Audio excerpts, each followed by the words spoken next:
So what did you think about Loki? Dumb.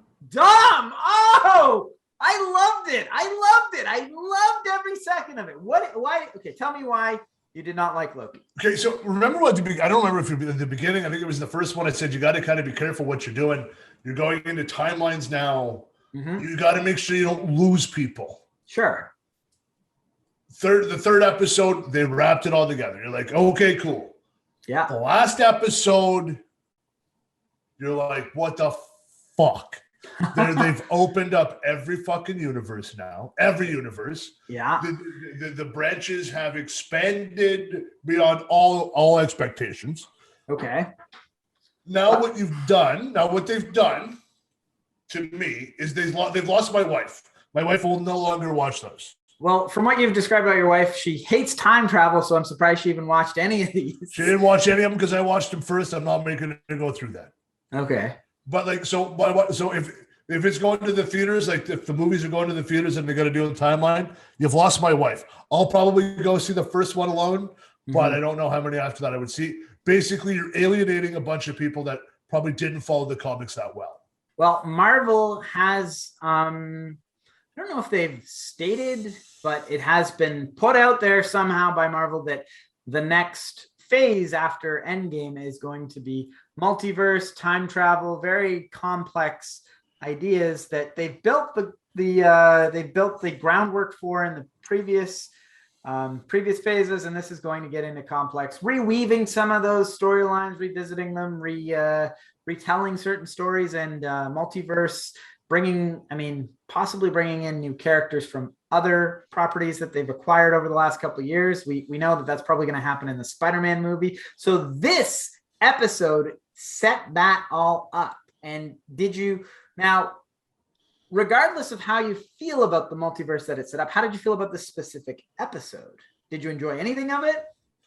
I enjoyed quite a bit. I honestly enjoyed it quite a bit of it. I did. Just at the end, I'm like, for fuck's sake. That's an interesting idea. I'm going to dive real deep in the next little bit here. Dude, I didn't want to dive real deep into this episode. Well, I wanted to surface scratch it.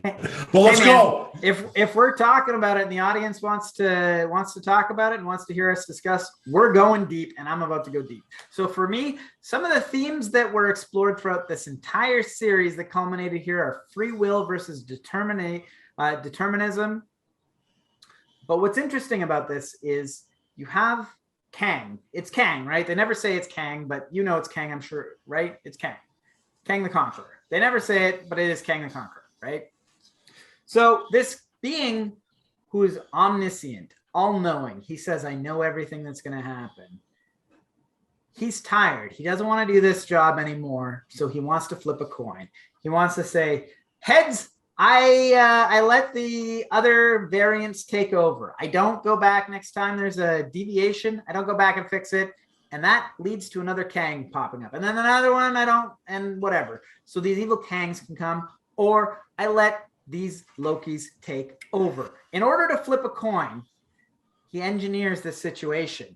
And that's what this entire series is him engineering a coin flip where he's got a character who can't trust and a character who can't be trusted. And he says, this is what happens. You kill me and the evil Kangs take over. And the one that can't trust says, I don't believe you. And he goes, and if you don't kill me, you can take over. And Loki, who all he wants to do through this entire series, he says, all I want to do is take over. We can rule the TVA. And she says, from the first episode, all I want to do is destroy the TVA. And you have these characters converge in this perfect moment. And that's when Kang says, from here on, I don't know what's going to happen. It's up to you. I flipped a coin. I put it in motion. You guys figure it out. I thought it was beautiful. I thought it was brilliant. Okay. So you and I are in agreement on certain things. Okay. So up to the point where he says, oh, there it is. I don't know what else is going to happen from here. I can't see that far because it's up to you two. I'm done. I'm completely out. You're out. They're like, I'm done. I can't do anything. I can't tell you what's going to happen. Okay. Yeah. It goes on. They die. He obviously gets stabbed. He dies. Yeah. Loki gets tossed. I go, oh, fuck. Here we go. I know what's coming. I already know. I see down the Marvel universe. I go, I'm so mad. I watched it a second time. Yeah. It was good. It wasn't that it was bad. I think that this episode was good. Mhm. I think the ending and what's coming is the frustration part that's coming out of me. Everything you said, like when they made it a point, everything like that, you're like, exactly. That's how you want to end a season or a series. You want it all to come to a point. It finally comes to a point, and then at the end, they do it, and you look over and you see, let's call him Kang, and Kang, you look up and you go, oh, for fuck's sakes. I know exactly what's coming. I already knew what was coming. I'm like, oh, this is going to be hard. Yeah, well, it is setting up a lot of things. We know that the multiverse is coming, and I do have to point out that they've kind of done the hokey pokey with the multiverse for a little while, because we had Spider-Man, they had Mysterio who says, I'm from a multiverse, a different dimension. And then we turn out by the end of it, that wasn't true. So it was kind of like they put it out there for maybe a guy like you to say like, or maybe your wife to say like, is this okay? Because we're going to take it back. But if it was okay, maybe like, here's a sample of what the multiverse could be. And if you're okay with that, then maybe we'll go full on. And then we get into WandaVision where they do the same thing. Oh, we got this guy from the Fox universe. You're okay with that? Because we're going to take it back at the end. But if you're okay with it, maybe we'll double down and keep going. And they did that a couple of times. And now this is it. There's no fucking going back. Listen, when that knife goes into Kang, he ain't going and pruning the timeline, and multiple Kangs are coming, and we're getting divergence and divergence and divergence. Okay. Like you said, though, like, let's treat this as real life. Like you said, we'll give you a little kiss, a little foreplay, a little text. Hey, babe, how you doing? How you doing? You start texting WandaVision. Oh, you still interested? Okay, we'll do this, we'll do that. You don't turn around and ass fuck me in Loki. Like, what the hell was that? I expected a little taste. You know, we're going to do this. We'll set up a next timeline. And then, you know what? We'll ease in. Doctor Strange will be around. And, you know, we'll bring in a Spider-Man or two in this one. Oh, you're like, fuck it. This is a rainforest, fucking various now. We are fucked. Well, at some point, they got to commit. And this was them committing. They've done the hokey pokey. They've tested it out. Now we're going full steam ahead. Now, can they pull it back? Why would they? I don't think they want to pull it back. I think they want to do this. They want to go multiverse. Doctor Strange. Is Doctor Strange a Disney Plus series or a movie? I believe it's a movie, The Multiverse of Madness. To be honest, I don't know how that movie is going to do. I personally love Doctor Strange. I love the actor. I love everything about the character. I don't know if it's going to fly. That's interesting because we disagree on so many things, and I do not like Doctor Strange. I don't like magic. I don't like magic characters. I don't like a character who can just do anything. It's too out there. I like it to be a little bit more grounded for me personally. So I'm not a big fan of Doctor Strange. The reason why I like Doctor Strange is because he's an arrogant prick at the beginning, gets into the car accident, he's not going to use his hands again, whatever have you. Then when he meets Tony Stark in Endgame, he's like, you truly are a douchebag. You're like, no, you're the exact same fucking person. You were Tony Stark when you started as well. Now you're some type of a wizard. I like him. I also like the actor. I like that kind of stuff. But I don't know if somebody's going to go in and go, well, I watched the Lokis. I'm going to go watch. I haven't watched the Lokis. And you walk into Doctor Strange, you're screwed. So another thing that I want to point out is with all these variants, what happens if, say, even Kang maybe sides with the Avengers by the end of this? Or maybe we get to a point where time travel is something that we can harness. And what happens if the end of this phase or whichever, maybe it goes 2 or 3 phases, but the end of this book, and not the end of this chapter, because this is just one chapter in the book, but the end of this book ends in something so big, so unstoppable that even time travel can't stop it. Like in Endgame, they said there's this many possibilities and only one of them we win. Well, what if they get to a point where it's none of them win? It's something so big that they can't stop it. Well, hold on. Like, that's what you get for trusting Loki. Should have killed him. So the other thing is Sylvie. So Sylvie is on this cast. Hang on. Can I ask you a personal question about Sylvie? Sure. Is she hot or is she not hot? I think she's hot. She's hot? Yeah. You think what do you think? I think 50-50. I don't know. I don't know why. Something about her. I just don't think she's super hot. I don't know. I think she's Like, hot. she's cute. I wouldn't give her that, but I don't know. I think she's, yeah, I'd give her All hot. right. It was just a personal question. Like I said, like I was about to say, we have this perfect moment where we have all these converging ideas. We have one character who wants revenge, one character who wants power. And in order to achieve those goals, they're in direct conflict with each other. They've also got the conflict of their possible love for each other versus their goal. We've got one character that can't be trusted and one character that can't trust, all converging in this moment. Once Sylvie gets rid of Loki and stabs Kang, and before she stabs him, she says, "Aren't you going to beg for your life?" And he says no. And then she kills him and he says, "I'll see you soon." Do you think she realizes she fucked up? He wasn't lying. The minute he said, "I'll see you soon," yeah, I'm like, well, look what you did, you little jerk. Yeah. He doesn't beg for his life. He doesn't try to stop her. It's not a trick. She kills him and he lets her. And she unleashes the multiverse. When you know, you don't care, right? Yeah. Like if I was going to tell you, if I was to tell you that you're going to die when you're 75 years old, this is how you're going to die. You can do anything else with that, and you're not going to die. You're good. You're like, fuck it. Okay, good. I'm good. Once you know you're going to die and come back, do you really care? Like, okay, do it. I don't care. I'm good. I'm coming back. I know what's going to happen. You're screwed.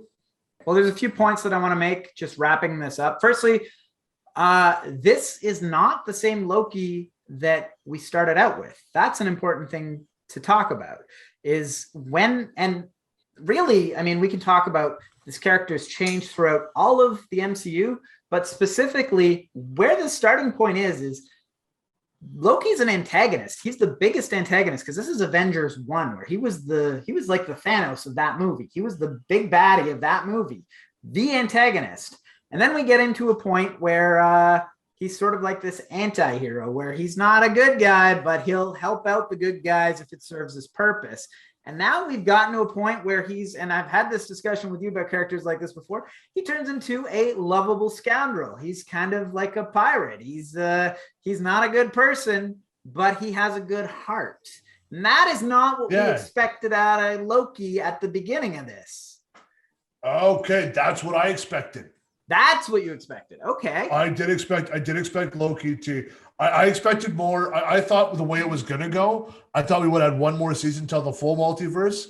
I figured him, Loki, and oh my God, why am I drawing a blank? Owen Wilson, Luke Wilson's character, Owen Wilson's character, Mobius. Thank you. Mobius would have got together, and they kind of would have set up for season 2. I didn't know that they were so rushed to get this whole thing going that it went that way. I like Loki. I think he's good. I don't know. I love Loki, but Loki yet again though. The Loki, we stabbed somebody. So female Loki, not nice. Male Loki, really cool. Okay, so one question. I mean, there's a lot of little things that I don't get. Like I don't know what the hell's going on with Judge Renslayer. I don't know where she's going, what she's doing to get her free will. Obviously, Kang sent her some sort of message that we're never going to find out until the next season. That's okay. Other questions I have that I expected to be explained by the end of the series is, what the hell does arresting a variant who changed the timeline do? That doesn't fix the timeline. That just removes them. Like if Loki, we know what Loki's supposed to do for the rest of this timeline, and he just doesn't exist in that timeline. That doesn't fix the timeline. That just drastically changes it. So I don't understand how arresting, like, correct. I don't understand how that fixes things. That's something that it doesn't, dude. Yeah, it doesn't. It doesn't. It doesn't. They're just basically the TVA are just a bunch of I don't even know. Like cops, I guess. Yeah. Because it's like they arrest you after the fact or before the fact that they really picked up Loki. Like, we need you to hunt yourself. And this is where I think you're going to be. They're just basic cops. Yeah. So we've got this sacred timeline that they're keeping intact throughout this series, but all they do is arrest someone who committed a deviation, but they don't fix the deviation because, like I said, Loki's not in the rest of this timeline, and we know that he's supposed to be. So it doesn't really make sense, and we're not going to figure out how that works. Maybe they have an answer. I kind of think they don't. I think it's maybe a plot hole that's happening. I will say, what did you think about the ending of this episode? Like the specific, he turns around and he sees a statue and it's got Kang's face on it. Well, so rewind that 34 seconds. Basically, when he shows up and he runs up and he's telling Mobius what's happening, and then Mobius goes, "Who the hell are you?" Yeah. And then it's like, oh shit. So Loki's the only one on that timeline that remembers it. The real Mobius, who should remember it, is probably in another timeline that he's going to have to get to for them to be able to take everything over. So and then going and looking at King, you're like, okay, you done fucked up, bud. Like basically, you screwed up. We know you screwed up. You know you did it. Now it's like, now you got to deal with the consequences. So I feel like that ending was sort of an allusion to Planet of the Apes, maybe even more specifically the Tim Burton one, where it's like specifically the statue of Abraham Lincoln is changed. So it's an interesting twist and I think that was done on purpose. I think it was meant to allude to that. And I also feel like this entire episode was like a take on the Matrix, the end of the Matrix Revolution, where they meet with the architect and he explains this long-winded explanation and he's just sort of sitting in his desk. That's what this episode was. I've seen some memes where they say, are we really just going to sit here and listen to you talk the whole episode? And he says, yeah, but my performance is going to be so captivating that you won't even really notice how long it goes by. Yeah, no, it's so true. I enjoyed, like I said, I enjoyed the episode. I didn't like the ending because I see the headaches coming ahead. Yeah, I agree. Well, on the subject of acting, I actually heard somebody else reviewing it. They said that Mobius's performance was sort of like Training Day meets Willy Wonka, and I thought that was pretty cool. I couldn't not share that. So that was actually cool. You know what? Yeah, no, I can agree with that. Yeah, and I absolutely agree with that.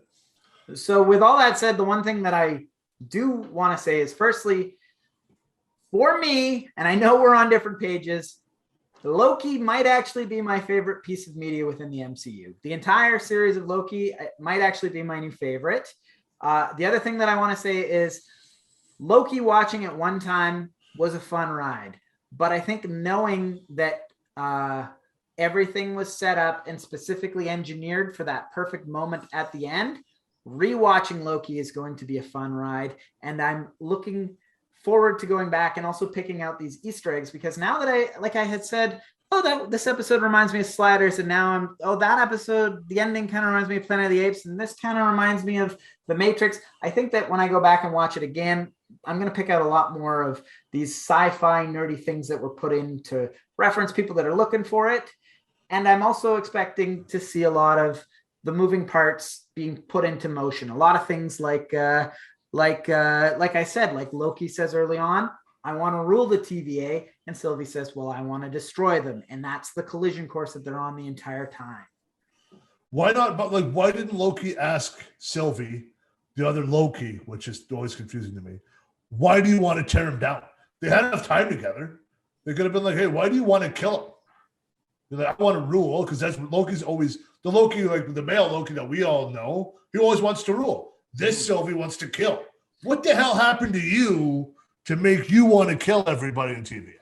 Well, I think it's because it's interesting. It's interesting. Like I said, rewatching it, you're going to see these things that stick out a second time. So Sylvie asks Judge Renslayer, what did I do to be taken? Like, what was my Nexus event?